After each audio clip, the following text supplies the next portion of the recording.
غافل تھی، اس کا حسن و شباب کسی کو بھی دیوانہ بنا سکتا تھا۔ میں بھی انسان ہوں، لیکن مجھ پر شلپی کا جادو چل رہا تھا۔ جو لوگ شاعرانہ حسن سے سحر زدہ ہوتے ہیں ان پر روزانہ جیسی چیختا ہوا بازاری حسن اثر نہیں کرتا۔ میں نے تمام سامان کی تلاشی لی، ایک موہوم سی امید تھی شاید اس کے البم سے اس کے بھائیوں کی تصویریں حاصل ہو جائیں، مگر وہ ایسی نادان نہیں تھی کہ تصویریں لیے پھرتی۔ میں نے اس کے ریموٹ کنٹرولر کو جہاں تھا وہیں رکھ دیا، ہر چیز اس کی جگہ رہنے دی۔ پھر گھڑی دیکھی، 12 بجنے والے تھے۔ اس نے اپنے دماغ کو جو ہدایت دی تھی انہی میں ترمیمی عمل کے ذریعے مٹا چکا تھا۔ میں نے دروازہ کھول کر دیکھا، کوریڈور ویران تھا، پھر اس کی جانب گھوم کر دیکھا، اس کا خوابیدہ دماغ میرے تابع عمل تھا۔ وہ اٹھ کر بیٹھ گئی، نیند میں چلتی ہوئی میرے پاس آئی۔ میں نے اس کا ہاتھ پکڑ لیا، ساتھ لے کر اپنے کمرے کے دروازے پر آیا، پھر اسے کھول کر روزانہ کو اندر لے آیا۔ دروازے کو بند کرنے کے بعد اسے اپنے بستر پر لٹا دیا۔ اسی فلور کے کمرہ نمبر 9 میں ایک جوڑے نے قیام کیا تھا، وہ چندربان کے خاص لوگ تھے۔ میں نے 9 نمبر پر دستک دی، اس شخص کو لے کر کمرے میں آیا، پھر کہا میرے پاس صرف ایک اٹیچی ہے، اسے اپنے کمرے میں لے جاؤ، میرے کمرے کی چابی رکھو، میں جا رہا ہوں۔ صبح 5 بجے کاؤنٹر کلرک کو بھاری رشوت دے کر رجسٹر میں یہ لکھوا دینا کہ میں رات 10 بجے یہ کمرہ چھوڑ چکا تھا۔ اس نے ادب سے کہا آپ کا حکم سارا آنکھوں پر، اگر اجازت ہو تو ایک سوال کروں؟ بے جھجک سوال کرو، کیا یہ عورت اسی کمرے میں رہے گی؟ ہاں، اس سے کوئی فرق نہیں پڑے گا۔ آپ نے فرمایا صبح 5 بجے کاؤنٹر کلرک کو رشوت دے کر اپنا کام کیا جائے، کیا یہ کام ابھی نہیں ہو سکتا؟ نہیں، جو وقت مقرر کیا ہے اسی وقت کام ہونا چاہیے۔ مجھے افسوس ہے، اس کے لیے تمہیں رات بھر جاگنا ہوگا۔ کوئی بات نہیں جناب۔ وہ میری اٹیچی اٹھا کر باہر آیا، میں نے دروازے کو لاک کر کے چابی اسے دیتے ہوئے کہا صبح 4:30 بجے تک اس دروازے کے سامنے یا کمرے کے اندر کچھ بھی ہو تم مداخلت نہ کرنا، بلکہ ادھر کا رخ ہی نہ کرنا۔ اس نے فرما برداری سے سر ہلایا مگر پریشان تھا، آخر یہ سب کیا ہو رہا ہے؟ اس عورت کو کمرے میں لاک کیوں کیا گیا ہے؟ میں نے سختی سے کہا میرے کسی معاملے پر پریشان ہو کر نہ کچھ سوچنا اور نہ ہی صبح تک کی ڈیوٹی میں کوتاہی کرنا۔ اس سلسلے میں ذرا بھی غلطی ہوگی تو چندربان تمہیں زندہ نہیں چھوڑے گا۔ وہ سہما ہوا سر چلا گیا۔ میں لفٹ کے ذریعے نیچے آیا، میرا محافظ ڈرائیور 4 گھنٹے بعد آ کر ویٹنگ روم میں انتظار کر رہا تھا۔ میں نے پیچھے آنے کا اشارہ کیا، ہوٹل کے کاؤنٹر کے پیچھے کلرک کرسی پر سو رہا تھا۔ ہم دبے پاؤں چلتے ہوئے باہر آئے، پارکنگ ایریا میں پہنچ کر اپنی کار میں بیٹھ گئے۔ 1 منٹ کے اندر ہی ہم ہوٹل سے دور ایک شاہراہ سے گزر رہے تھے۔ میرے محافظ ڈرائیور کا نام سنت رام تھا، اسے سنتو کہتے تھے۔ روزانہ کے اس زر خرید کو ٹھکانے لگا دیا گیا تھا جو مجھے ٹھکانے لگانے والا تھا۔ میں نے اس کی رپورٹ سن کر کہا یہ سنتو تم بہت ہی پرفیکٹ باڈی گارڈ ہو، میں تمہیں پسند کرتا ہوں۔ اب میں خاموش رہوں گا، مداخلت نہ کرنا۔ آدھی رات گزر چکی تھی، بیچاری شلپی میرا انتظار کر رہی تھی۔ میں خود اس کے پاس پہنچنے کے لیے بے تاب تھا مگر کچھ اہم مسائل سے نمٹنا تھا، اسی لیے کسی سے دل کے معاملات میں وعدہ نہیں کرتا۔ وعدہ پورا نہ ہونے پر افسوس بھی ہوتا ہے اور انتظار کرنے والے کو دکھ بھی پہنچتا ہے۔ شلپی ابھی اچھی طرح نہیں سمجھتی تھی کہ میں کس طرح خطرات سے کھیلتا رہتا ہوں۔ وہ مایوسی سے یہی سوچتی کہ میں اسے نظر انداز کر رہا ہوں، ابھی اسے سمجھانے منانے کا وقت بھی نہیں تھا۔ میں نے فی الحال یہی مناسب سمجھا کہ اسے چپ چاپ سلا دینا چاہیے، اسے قرار نہیں تھا۔ وہ 16 سنگار کیے کبھی دروازے پر آتی تھی، کبھی اوپر بالکونی سے دور تک دیکھتی تھی۔ میرے انتظار میں محل کی تمام کنیزیں، خادم اور مسلح محافظ جاگ رہے تھے۔ میں نے شلپی کو تھکن کا احساس دلایا، کمر سیدھی کرنے کے لیے بستر پر پہنچایا، اس کے بعد ٹیلی پیتھی کی لوری سنا کر سلا دیا۔ کچھ مشکل نہ تھا، آخر وہ سو گئی۔ واہ، یہ اس کی شادی کی جگمگاتی رات تھی۔ میں نے اس کی بند آنکھوں کے پیچھے تمام جذبوں اور مسرتوں کو بجھا دیا تھا۔ میں کیا ہوں؟ محبت بھی کرتا ہوں، محبت سے دشمنی بھی کرتا ہوں۔ اے دل والیو، کیوں مجھ سے دل لگاتی ہو؟ اسرائیل بلائنڈ کلب کی جانب سے یقین دلایا گیا تھا کہ 24 گھنٹے بعد ایک اہم پلاننگ پیش کی جائے گی۔ وہ 24 گھنٹے پورے ہو چکے تھے۔ ہارپر ایک جونیئر آفیسر تھامسن کے دماغ میں تھا۔ میں نے سینئر آفیسر کیری عام کے پاس جا کر چپ چاپ سنا۔ شارپر اس آفیسر سے کہہ رہا تھا میں نے اپنے پاس اس پلاننگ کو ریکارڈ کرنے کا انتظام کر لیا ہے جو ابھی پیش کی جائے گی۔ میں نے شیخ صاحب کو مخاطب کر کے کہا وہ خفیہ پلاننگ سامنے آ رہی ہے، میں آپ کے دماغ میں آ کر بولتا رہوں گا، آپ اسے نوٹ کرتے جائیں یا خود زبان سے بولتے ہوئے ریکارڈ کرتے جائیں، میں آپ کے پاس آتا جاتا رہوں گا۔ کیری ہام اور تھامسن ایک دوسرے کے سامنے صوفے پر بیٹھے ہوئے تھے، گویا شارپر اور ہارپر دونوں بھائی ان کے دماغوں میں آمنے سامنے گفتگو کر رہے تھے۔ قریب ہی ایک بڑا سا ٹی وی تھا جو کیری ہام کے قریب رکھے ہوئے کمپیوٹر سے منسلک تھا۔ چند منٹ انتظار کرنے کے بعد فون کی گھنٹی سنائی دی۔ تھامسن نے ریسیور اٹھا کر سنا، پھر کیری ہام سے کہا، آپ کے کمپیوٹر کو وہ پلاننگ فیڈ کی گئی ہے، آپ اسے آپریٹ کریں۔ ٹی وی اسکرین آن ہو گیا، وہ کمپیوٹر کو آپریٹ کرنے لگا۔ اسکرین پر حروف اور لفظوں کی صورت میں معلومات حاصل ہونے لگی۔ وہاں تحریر ابھرتی جا رہی تھی۔ کیری ہام اور تھامسن پڑھ رہے تھے، شارپر اور ہارپر سن رہے تھے اور ریکارڈ کر رہے تھے۔ دوسری طرف میں بھی کیری ہام کے ذریعے سن رہا تھا اور شیخ صاحب کو اہم باتیں نوٹ کراتا جا رہا تھا۔ بلائنڈ کلب کا کمپیوٹر تحریر کی زبان سے کہہ رہا تھا، جنٹلمین، ہم منصوبہ پیش کرنے سے پہلے تمہیں مشورہ دینا ضروری سمجھتے ہیں۔ پہلا مشورہ ہے کہ آپ ایسے افراد کا انتخاب کریں جو ذہین اور حاضر دماغ ہوں اور اپنے اپنے شعبے میں غیر معمولی مہارت رکھتے ہوں۔ دوسرا مشورہ ہے کہ وہ اور افراد کسی قسم کا نشہ نہ کرتے ہوں، عورت سے دور رہتے ہوں، جو نہ کسی کے دوست ہوں، نہ رشتہ دار، اور نہ کسی ایسے معاملے سے متعلق ہوں جو ان کی کمزوری بن سکے۔ تیسرا مشورہ ہے وہ افراد ٹیلی پیتھی سے محفوظ رہنے کا ہنر جانتے ہوں۔ آخری مشورہ ہے وہ افراد زندگی سے بیزار ہوں، ریوالور کے چیمبر میں 5 گولیاں دشمن کے لیے اور 1 گولی اپنے لیے رکھتے ہوں اور ایک کتے کی طرح اس کے وفادار رہیں جس کا وہ کام کرنے جا رہے ہیں۔ اس کے بعد بابا صاحب کے ادارے کا ذکر شروع ہوا۔ اسکرین پر ابھرتی ہوئی تحریریں کہہ رہی تھیں، بابا فرید واسطی کا ادارہ کوئی سچ مچ فولاد کا نہیں ہے، البتہ وہاں رہنے والوں کی ذہانت نے اسے ناقابل تسخیر بنایا ہوا ہے۔ اگر کسی گھر کا دروازہ بند ہو، اندر جانے کی اجازت نہ ملتی ہو اور نقب لگانے کے بعد بھی ناکامی رہتی ہو تو وقتی طور پر اس گھر کا رخ نہیں کرنا چاہیے، بلکہ اس کے پڑوسیوں سے دوستی کرنا چاہیے۔ ہو سکے تو پڑوسن کا مکان خرید لینا چاہیے۔ اب آپ فرید واسطی کے ادارے کا محلے بگو دیکھیں، اس کے آس پاس میلوں دور تک آبادی ہے، فارمز ہیں یا فیکٹریاں اور ملز وغیرہ ہیں۔ اب اپنی استطاعت دیکھیں، ان میں سے کتنوں کو خرید سکتے ہیں۔ خریدنے والے کا مقصد کیا ہے، یہ شیخ الفارس کو معلوم نہیں ہونا چاہیے۔ اگر وہ شبہ کریں تو کوئی خاص فرق نہیں پڑے گا۔ چاروں طرف کی زمین اور عمارات کو خرید کر اس ادارے کا مکمل محاصرہ کیا جا سکتا ہے۔ محاصرے کے بعد شیخ الفارس اور ادارے والوں پر نفسیاتی دباؤ پڑے گا۔ ان سے دشمنی نہیں کی جائے گی، مگر وہ آپ کو دوست بھی نہیں سمجھیں گے۔ فرید واسطی کے ادارے کے آس پاس ایسی سائنسی ریسرچ لیبارٹری وغیرہ قائم کی جائے جہاں سراغر سا آلات نصب کیے جا سکیں۔ ایسا ٹاور اینٹینا بھی ہو جو فرید واسطی کے ادارے میں آمد و رفت اور دیگر مصروفیات کی تصویریں آپ کے ٹی وی اسکرین تک پہنچا سکے۔ ظاہر ہے کہ ٹاور پر خفیہ کیمرے ہوں گے جو وہاں کی متحرک فلمیں آپ کے لیے تیار کریں گے۔ وہ ادارہ معمولی نہیں ہے، لہذا وہاں تک پہنچنے کا نسخہ بھی معمولی اور سستا نہیں ہو سکتا۔ جو منصوبہ پیش کیا جا رہا ہے اس کے لیے یہ احتیاط لازمی ہے کہ حکومت فرانس کا اعتماد حاصل ہوتا رہے۔ وہاں کے جاسوس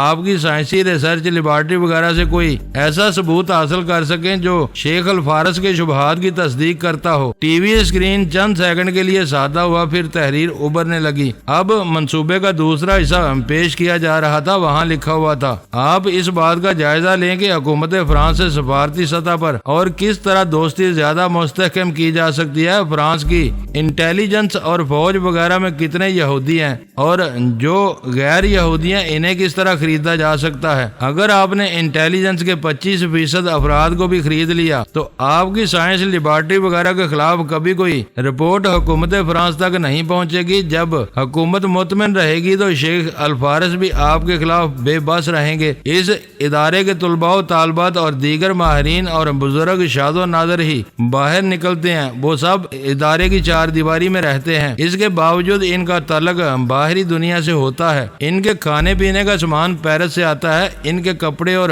ضروریات کا تمام سامان بھی پیرس کے دکاندار سپلائی کرتے ہیں۔ کیا سپلائی کا کام آپ ہاتھ میں نہیں لے سکتے؟ آپ ان تمام دکانوں اور فیکٹریوں پر نظر رکھیں، ان لوگوں سے دوستی کریں جو اپنی یا ادارے کی گاڑیوں میں مال پہنچاتے ہیں۔ آپ نہایت تحمل اور چلاکی سے ان تمام ذرائع کے مالک بن سکتے ہیں۔ اس کے لیے کچھ وقت لگے گا، لیکن جب آپ دوست سپلائر بن کر ان کا دانا پانی سپلائی کریں گے تو اس کے ساتھ تھوڑی تھوڑی موت بھی سپلائی کرتے رہیں گے۔ اس سلسلے میں آپ آخری بات یاد رکھیں، آپ کے جتنے اہم افراد اور رازدار ہوں وہ کبھی ٹیلی پیتھی جاننے والوں کی گرفت میں نہ آئیں۔ جب اس منصوبے پر عمل شروع ہو تب بلائنڈ کلب سے مختلف اقدامات کے سلسلے میں تفصیلی مشورے دیے جائیں۔ That's all. اسکرین صاف ہو گیا۔ کیری ہم نے ٹی وی اور کمپیوٹر کو آف کر دیا۔ شارپر نے اس کے لہجے اور زبان میں کہا، منصوبہ ہر پہلو سے عمدہ اور قابل عمل ہے مگر اس میں بڑا وقت لگے گا۔ کیری ہم نے کہا، ایک ہی دن میں کامیابی کا خواب دیکھا جا سکتا ہے، کامیابی حاصل نہیں کی جا سکتی۔ تھامسن نے کہا، آپ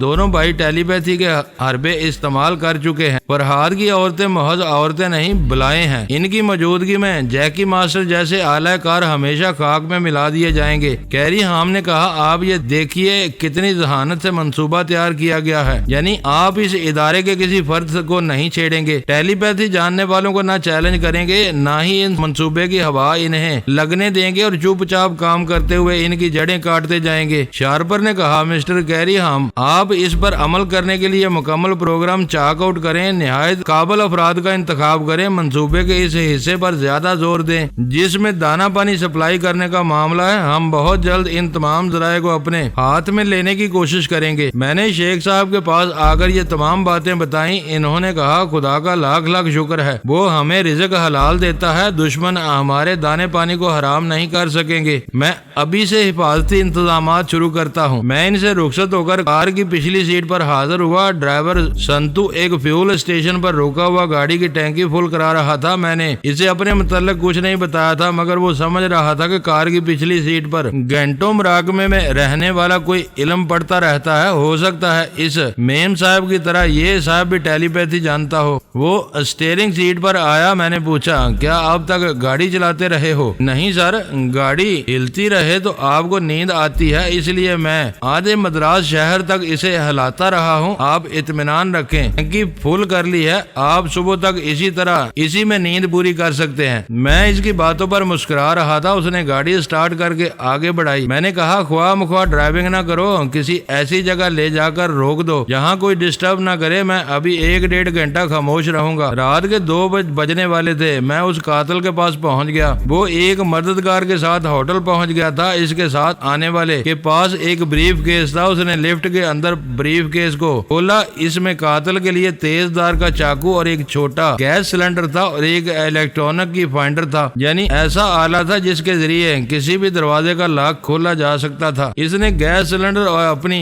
یعنی سی نلکی نکالی، بریف کیس کو بند کیا۔ اسی وقت لفٹ رک گئی۔ وہ باہر آئے، پھر کوریڈور سے گزرتے ہوئے کمرے نمبر 7 کے دروازے پر آگے اس نے فوراً نلکی کے ایک سرے کو گیس سلنڈر سے اور دوسرے کو دروازے کی ہول سے منسلک کر دیا۔ پھر سلنڈر کی چابی گھما کر گیس کو کمرے کے اندر پہنچانے لگا۔ وہ قاتل دبے قدموں کوریڈور میں چلتا ہوا ادھر ادھر محتاط نظروں سے دیکھ رہا تھا۔ کوئی بھی مداخلت کرنے والا آتا تو اس سے اچھی طرح نمٹ لیتا۔ 10 منٹ بعد سلنڈر کو بند کر دیا گیا، نلکی کو دروازے کے کی ہول سے ہٹا دیا گیا۔ اب وہ الیکٹرانک کی فائنڈر کے ذریعے دروازہ کھولنے کی کوشش کر رہا تھا۔ میں روزانہ کے پاس آیا۔ اس کے نتنوں تک بے ہوش کرنے والی گیس پہنچی تو وہ ترمیمی نیند سے چونک گئی۔ اس نے دیکھا کمرہ ویسا ہی تھا مگر ذرا مختلف تھا۔ وہ کہاں تھی یہ سمجھنے کا موقع نہ ملا۔ وہ گیس اس کے سوچنے کی صلاحیتوں کو کمزور کر رہی تھی۔ دل ڈوب رہا تھا، ہاتھ پاؤں ڈھیلے پڑ گئے تھے۔ 10 منٹ کے اندر ہی اسے محسوس ہوا جیسے